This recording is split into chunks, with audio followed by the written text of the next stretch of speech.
வானத்தையும் பூமியையும் படைத்த சர்வ வல்லமையுள்ள தேவனை ஸ்தோத்தரிப்போமாக.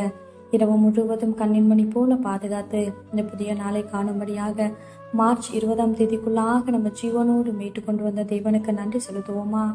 பரிசுத்தமுள்ள எங்கள் நல்ல தகப்பனை இந்த ஸ்தோத்தரிக்கிறோம், துதிக்கிறோம் ராஜா. இந்த காலை நேரத்திலும் உண்மை நோக்கி பார்க்கக்கூடிய கிருபை கொடுத்ததற்காக நன்றி தகப்பனே. அப்ப அந்த நாளிலும் உங்களுக்கு பிரியமில்லாத எந்த காரியத்தையும் செய்யாதபடி உங்களுக்கு பிரியமான பிள்ளையை வாழ உதவி செய்யுங்கப்பா.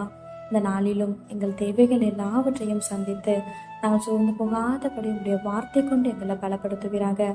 ஆண்டவரே, இந்த நாளிலும் நாங்கள் யாருடைய வாழ்க்கையை பார்த்தும் பொறாமை அப்படின்ற ஒரு எலும்புரிக்கு எங்களுக்குள்ள எப்பொழுதுமே இல்லாதபடி அதற்கு எங்களை விலக்கி காத்தரலும் ஆண்டவரே. அப்பா, மற்றவங்க வாழ்க்கையை ஒப்பிட்டு பார்க்காதபடி நீங்க கொடுத்த வாழ்க்கையில சந்தோஷமாகவும் சமாதானமாகவும் வாழ எங்களுக்கு கற்றுத்தாங்க ஆண்டவரே.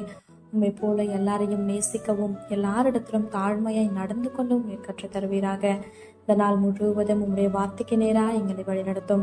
இந்த காலை நேரத்தில் செபிக்கிற ஒவ்வொருவரையும் ஆசிர்வதிங்கப்பா. அவர்கள் குடும்பங்களையும் உங்கள் சட்டைகளால மூடி மறைத்து பாதுகாத்துக் கொள்ளும். துதிக்கான மகிமையெல்லாம் ஒருவருக்கே செலுத்துகிறோம். இயேசு கிறிஸ்துவின் நாமத்தில் செபிக்கிறோம் எங்கள் ஜீவனுள்ள நல்ல பிதாவே, ஆமேன்.